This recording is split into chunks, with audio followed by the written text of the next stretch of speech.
4. Sir Balin and the Hallows.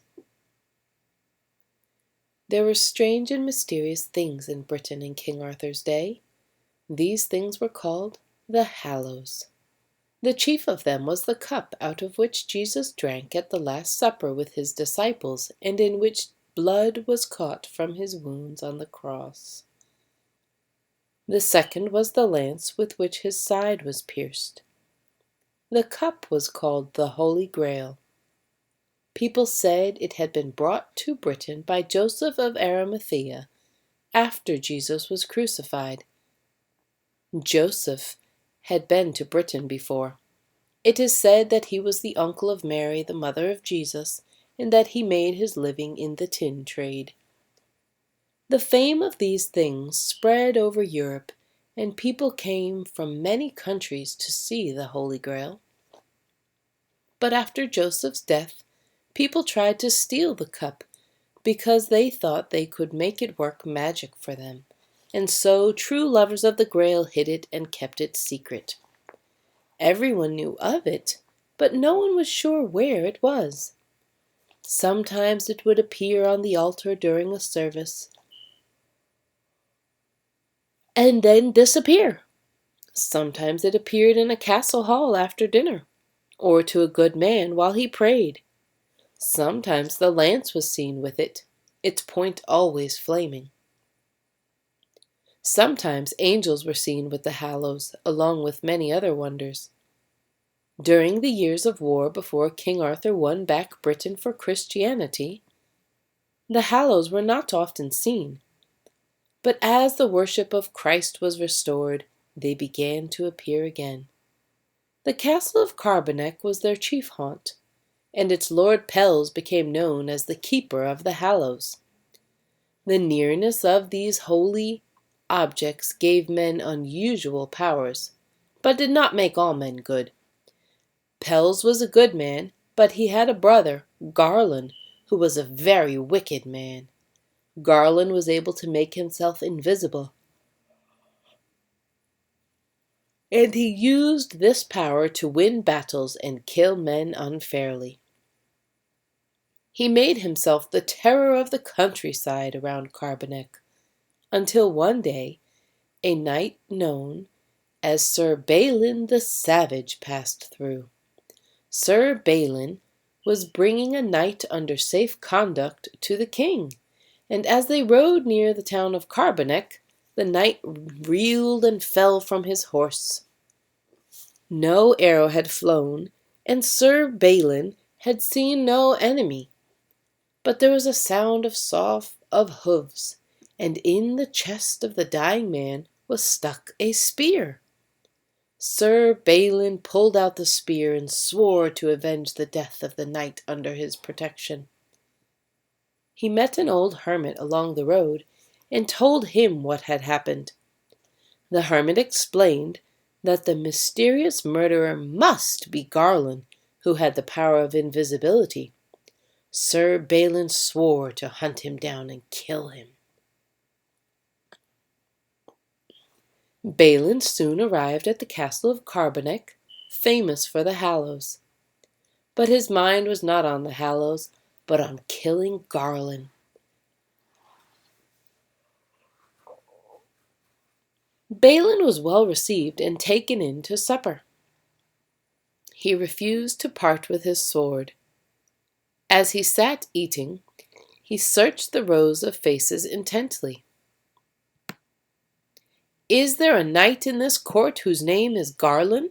he asked his neighbor. "There he goes," was the answer. "Him with the dark face." Balin drew a deep breath. "Ah," he said quietly, "is that he?" Garlon saw that Balin was watching him, and came over and struck Balin on the face with the back of his hand and said, "What are you staring at me for? Eat your food and mind your own business." "You speak good sense," said Balin. "I will mind my business that I came here for." And he rose up and split Garlon's head down to the shoulders. Then he snatched the spear that had killed the knight and thrust it into Garland's body. At this killing of the lord of the castle's brother, the hall was in an uproar. Everyone set on Balin, whose huge figure towered over them all. Pels thrust them all aside and said he would kill his brother's slayer himself. He seized a weapon, and at the first blow knocked Balin's sword from his hands. But Balin broke away and ran in search of a new sword, racing from room to room, and finding none. Pels pursued him hotly. Up the winding stairs leaped Balin, and as he ran the sounds from the hall died away, and there was a deadly quiet, with only the sound of Pels' feet behind him. If only he had a sword in his hand, or even a spear! He flung open the door and stood amazed at what he saw. The room was hung with silks such as he had never seen. There was a bed covered with a cloth of gold, and a figure stretched silently on it, and a table of pure gold, standing on 4 legs of silver, and upon the table was a marvelous shining spear. Balin knew that he was in the presence of the Hallows, but the sight of the spear took all thought from him. He seized it and turned on Pels and ran him through the thigh. There was a terrific thunderclap. Pels fell to the ground. Crash followed crash, and the walls and roof of the castle came toppling down. The ceiling of the room fell in and buried both Balin and Pels in the ruins. After 3 days, Merlin came and rescued Balin from the ruins. Merlin told Balin that the wound he had given Pels was a dolorous blow, and that he would suffer for it.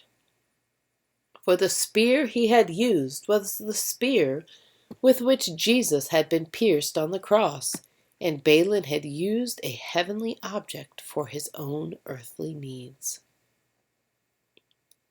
Merlin explained that it was Joseph of Arimathea who lay on the bed of gold. Pels was of Joseph's family, and so had become keeper of the Hallows. The presence of the holy objects had preserved the body of Joseph all these years. Until now, the Hallows had kept themselves apart from the world. But Balin had involved the holy spear in an earthly quarrel. The first results had been the wounding of Pels, the destruction of the castle, and a coming of sudden death and disaster over the entire countryside.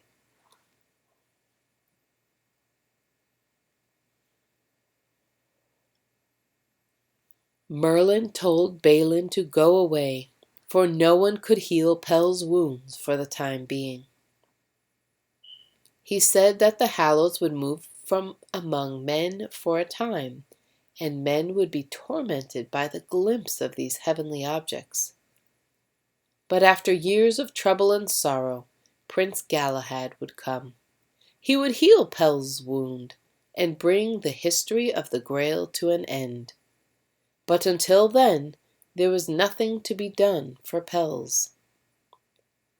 Balin reclaimed his sword and went on his way.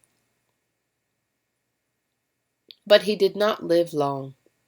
That very night he arrived at a castle. He was told that he could ride no farther unless he fought with a knight who lived on a nearby island and would let no one pass without a challenge. Balin was weary, but he agreed to meet the other knight. He did not know what final grief lay before him. "Sir," said a knight, "your shield is not good. I will lend you a bigger one. Please take it." Balin took the shield, which did not carry his own device, and went out. When he came to the island, he embarked his horse and himself in a boat and went over the water. Out of the castle came riding a knight all in red. on a horse with red trappings. It was Balin's brother, Balan, who had been searching for his brother. He too had been tricked by the people of the castle, and had been persuaded to carry a shield not bearing his own device. He looked eagerly at the advancing knight, but when he saw the shield, he knew it was a stranger's. They charged upon each other, the two best fighters of the day. At the first shock, they unhorsed each other. Balin, weary with long riding, was badly bruised, and Balan was first on his feet. They drew swords and struck each other with tremendous blows, trampling to and fro until the ground was all mud and blood. Each gave the other 7 great wounds, of which one would have killed any ordinary man. Neither of them had ever met such an enemy. At last the 2 knights collapsed on the ground, mortally wounded. "What is your name?" Sir Balin asked hoarsely, "for until now I have never found any knight who matched me." "My name is Balan, brother to Balin." The world went black before Balin's eyes. He cried out, "O Balan, my brother, you have slain me, and I you." The 2 brothers died, side by side. Balan first, and Balin later that night. The next morning, Merlin came and took Balin's sword. He told the people of the castle that no one would be able to handle this sword but the best knight of the world, either Sir Launcelot or Sir Galahad, his son. Merlin left the scabbard on the island, and he made a bridge over to it. The bridge was only 6 inches wide, and no man could pass over it, unless he was a knight without treachery. So the scabbard was left to await such a finder. Merlin put the sword in a red marble block that floated on water. Merlin then set the enchanted sword on its journey along the waters of Britain until the right man could handle it.